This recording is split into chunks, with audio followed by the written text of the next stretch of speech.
presented by Shiv Sona Music.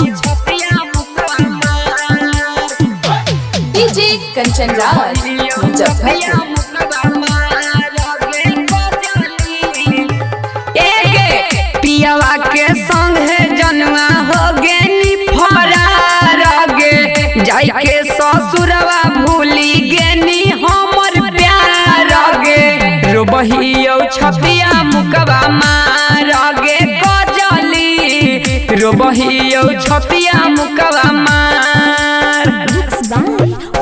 दिन रात कर हलियो तोरा इंतजार गे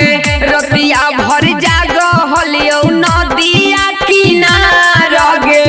रोबहियो छतिया मुकवा मार गे कजली रोबहियो छतिया मुकवा मार रोबहियो छतिया मुकवा मार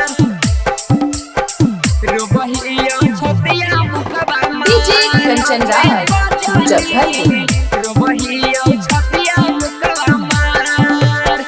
जनमों से ज्यादा तोरा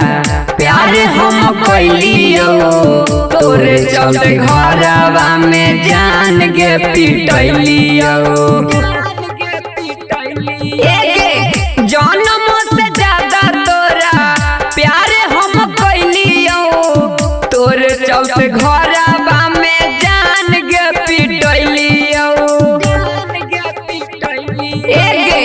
दिलवा से दिलवा के तोड़ी दे नहीं तारा गे हमरो सपना माँ के दे नहीं तू जा गे रोबहियो छतिया मुकवा मार गे कजली रोबहियो छतिया मुकवा मार रोबहियो छतिया मुकवा मार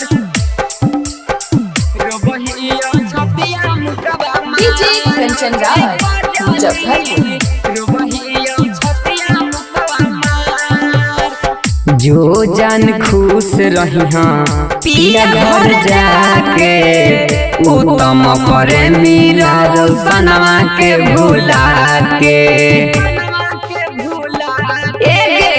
जो जान खुश रही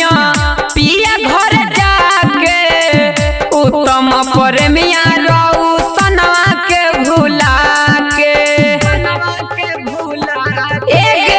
बढ़िया दया